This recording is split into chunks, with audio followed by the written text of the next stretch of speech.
Hello friends, स्वागत है आपका एक बार फिर से आपके अपने लीगल चैनल सोच पर प्रहार में। दोस्तों, आज मैं आपको जो बताने जा रहा हूँ आप में से बहुत सारे लोगों का प्रश्न होता है और इस पर अगर आपको क्लैरिटी आ गई तो बहुत सारी चीज़ें आपकी खुद ब खुद सही होने लग जाएंगी और आप चीज़ों को आसानी से डील कर पाएंगे।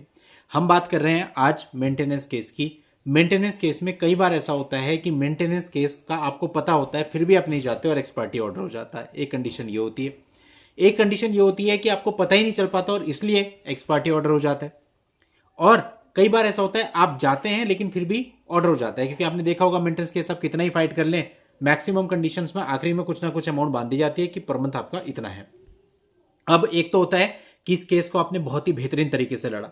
लड़की ने कुछ छुपाया तो आपने 91 सीआरपीसी फाइल की, लड़की ने कुछ झूठ बोला तो आपने 340 सीआरपीसी फाइल किया, उसके प्रूफ लगाए, सब कुछ किया। मतलब बहुत अच्छे से आपने केस को लड़ाया। और एक कंडीशन दोस्तों ये आती है जहां पर आपने केस को अच्छे से नहीं लड़ा, आपसे गलती हो गई या आप मिसगाइड हो गए या जो भी रीजन रहे, लेकिन सही चीजें कोर्ट में नहीं लगी। 91 ऑन रिकॉर्ड नहीं आया, 340 ऑन रिकॉर्ड नहीं आया, कुछ एविडेंस भी ऑन रिकॉर्ड नहीं आया। ये परिस्थिति भी हो सकती है। अब हम बात कर रहे हैं उस परिस्थिति की जहां मेंटेनेंस का केस फाइनल हो चुका है और लड़की आपके ऊपर एक एग्जीक्यूशन का केस फाइल करती है। 125(3) जो पुरानी धारा थी सीआरपीसी की, उसमें एक एग्जीक्यूशन का केस फाइल करती है, या किसी अन्य धारा में भी, चाहे डीवी का एक्ट है वहां मेंटेनेंस बंधा है तो एग्जीक्यूशन फाइल करती है। कहने का मतलब वो रिकवरी फाइल किया उसने कि मेरे को ये पैसा दिलाया जाए, मेरा जो 1 लाख रुपए या 2 लाख रुपए पेंडिंग है मेरे को दिलाया जाए। एक ऐसा केस आपके ऊपर फाइल किया। अब आपका ये कहना होता है कि साहब मैं अब ऐसा क्या करूं कि मैं इससे बच सकूं, मैं इसमें ऐसा क्या रिप्लाई फाइल करूं कि मैं इससे बच सकूं। ये आप सब लोगों की बहुत बड़ी भ्रांति है। यानी यदि एग्जीक्यूशन फाइल हो चुका है तो एग्जीक्यूशन में कोई ट्रायल नहीं चलना है कि आप जाएंगे वहां पे अपना रिप्लाई फाइल करेंगे, कोई एविडेंस होंगे, कुछ नहीं, नथिंग। केस आपका ऑलरेडी फाइनल हो चुका है। अब तो केवल जो ऑर्डर है उस ऑर्डर की परिपालना के लिए वो कोर्ट को कह रही है कि इसकी परिपालना कराई जाए। तो अगर आपके दिमाग में यह है कि अब मेरे को नोटिस आया है, मैं कोर्ट में जाऊंगा, मैं कोई एविडेंस दूंगा या मैं बोलूंगा कि मेरे ऊपर इतना लोन है, मेरे ऊपर इतना कर्जा है, मैं दे नहीं सकता, ऐसा नहीं चलने वाला है। क्योंकि ये सब ट्रायल में होता है। जो केस आपका चला था, अभी आपका केस ऑलरेडी फाइनल हो चुका है और ये केवल कोर्ट को उस आदेश की परिपालना करवाने के लिए कहा जा रहा है। तो यहां पे ज्यादा से ज्यादा इतना हो सकता है कि कोर्ट आपको एक मौका दे सकता है अपना रिप्लाई फाइल कर दो, लेकिन उसका कोई मतलब, कोई मीनिंग नहीं है। क्योंकि आप रिप्लाई क्या फाइल करोगे बताओ? आप ये थोड़ी लिख सकते हो कि भाई मेरी इतनी इनकम नहीं है। वो सब तो आप ऑलरेडी नीचे बोल चुके हो और वो सब चीजों को एनालाइज करने के बाद ऑर्डर हुआ है।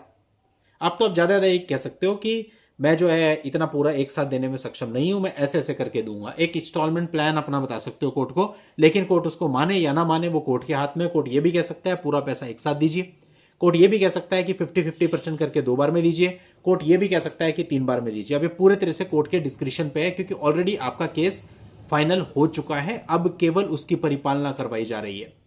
तो उम्मीद करता हूं ये चीज आपके समझ में आ गई होगी। इसमें बहुत सारे लोग कंफ्यूज हैं। अब हम आ जाते हैं दूसरी बात पे। जब किसी ऑर्डर के अगेंस्ट आप रिवीजन या अपील में जाते हैं, वो ऑर्डर दोस्तों मेंटेनेंस केस में भी हो सकता है, 498 में भी हो सकता है, डीवी एक्ट में भी हो सकता है, अन्य किसी मामले में भी हो सकता है। मतलब जिस किसी आदेश के अगेंस्ट आप ऊपर वाली कोर्ट में जाते हो। अब आपके पास रिकॉर्ड पर कोई प्रूफ है, आपके पास कुछ चीज है और आप ये कहते हो सर मैंने ये अपील फाइल कर रखी है, मैं ये चीज कोर्ट में लगाऊंगा। अगेन फिर वही बात आ जाती है कि अपील और रिवीजन, आप एक आदेश के खिलाफ गए हो और उसमें जो रिकॉर्ड तलब होगा वो नीचे वाला ही रिकॉर्ड तलब होगा। नीचे आपने जो चीजें दी हैं उनके आधार पर ही देखा जाएगा कि वो ऑर्डर जिसके अगेंस्ट आप गए हो वो सही है कि नहीं है। ऐसा नहीं है यहां पर आप नया मटेरियल लेकर के आ जाओगे, क्योंकि जो भी मटेरियल आपको रिकॉर्ड पे डालना है वो लोअर कोर्ट में डालना है, ना कि रिवीजन और अपील में।